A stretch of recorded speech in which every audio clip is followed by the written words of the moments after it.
शांति आज 11 जून 1971 की अव्यक्त बाप दादा की महावाक्य में से सुनते हैं मुरली मंथन।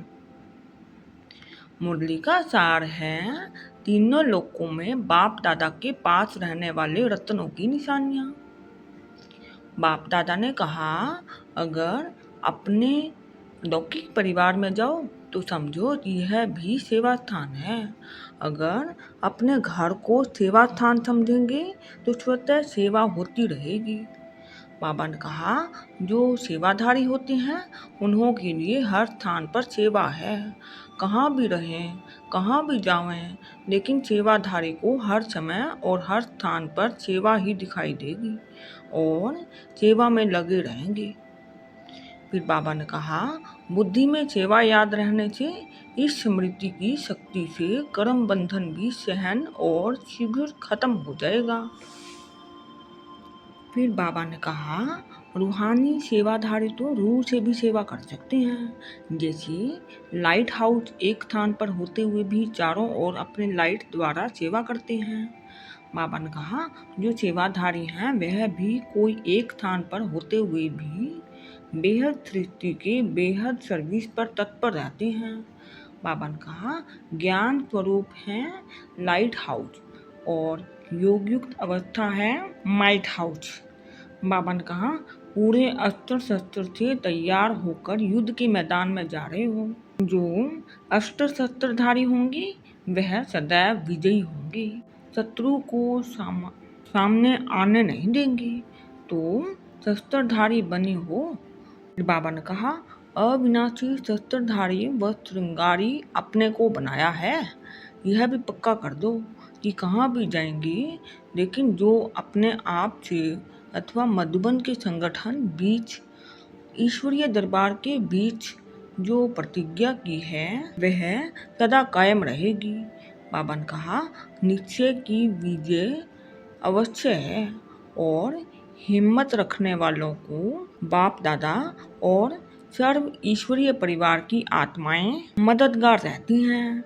इतना भी कोई आपकी हिम्मत को हिलाने की कोशिश करे, लेकिन प्रतिज्ञा जो की है उस प्रतिज्ञा की शक्ति से जरा भी पांव हिलाना नहीं। फिर बाबा ने कहा, जिस द्वारा याद की यात्रा करते हो, लेकिन आप सारी सृष्टि की आत्माओं से शक्तिशाली हैं। एक तरफ सारी सृष्टि हो, दूसरी तरफ आप एक भी हो, तो भी आपकी शक्ति श्रेष्ठ है, क्योंकि सर्वशक्तिमान बाप आपके साथी हैं। इसलिए गायन है शिव शक्तियाँ। बाबा ने कहा, प्रैक्टिकल पेपर होगा। थ्योरी का पेपर तो सहज होता है। किसको सप्ताह कोर्स कराना व म्यूजियम व प्रदर्शनी में समझाना, यह है थ्योरी का पेपर। लेकिन प्रैक्टिकल पेपर में जो पास होते हैं वही पास विद ऑनर होते हैं। जो ऐसे पास होते हैं वही बाप दादा के पास रहने वाले रत्न बनते हैं। बाबा ने कहा, पास विद ऑनर बनेंगे, यह भी हिम्मत रखनी है। इस हिम्मत को अविनाशी बनाने के लिए एक बात सदैव ध्यान में रखनी है, कोई भी संग दोष में अपने को लाने के बजाय बजाते रहना। फिर बाबा ने कहा, कई प्रकार के आकर्षण पेपर के रूप में आएंगे, लेकिन आकर्षित नहीं होना, हर्षित मुख हो पेपर समझ पास होना है। बाबा ने कहा, संग दोष कई प्रकार का होता है। माया संकल्पों के रूप में भी अपने संग का रंग लगाने की कोशिश करती है। संग दोष के पेपर में पास हो गई तो समझो समीप आ सकती हो, अगर संग दोष में आ गई तो दूर हो जाएंगी। फिर न निराकारी वतन में, न अभी संगम युग में, न भविष्य में पास रह सकेंगी।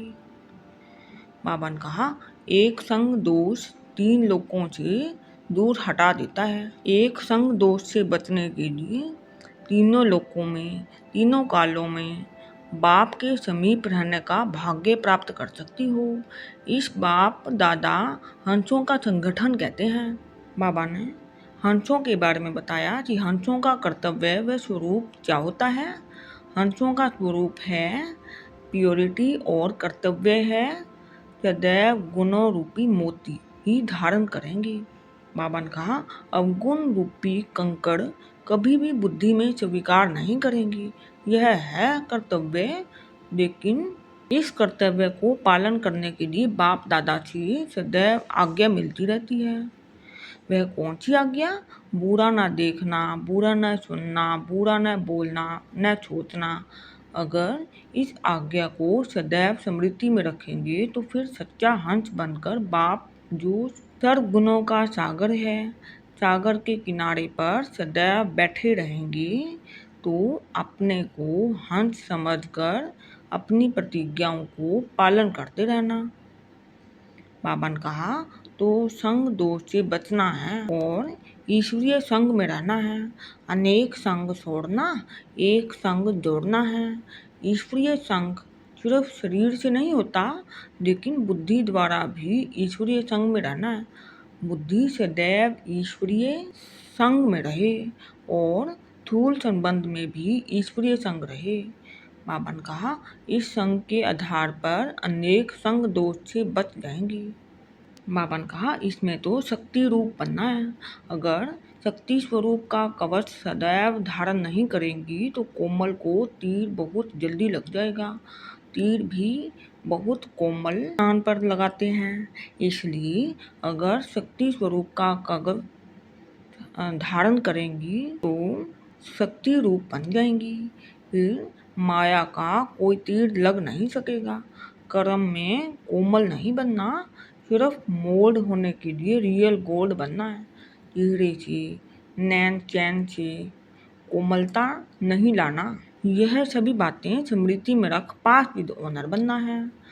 बाबा ने कहा ज्ञान स्वरूप और योग युक्त ज्ञानी तू आत्मा और योगी तू आत्मा बनना है।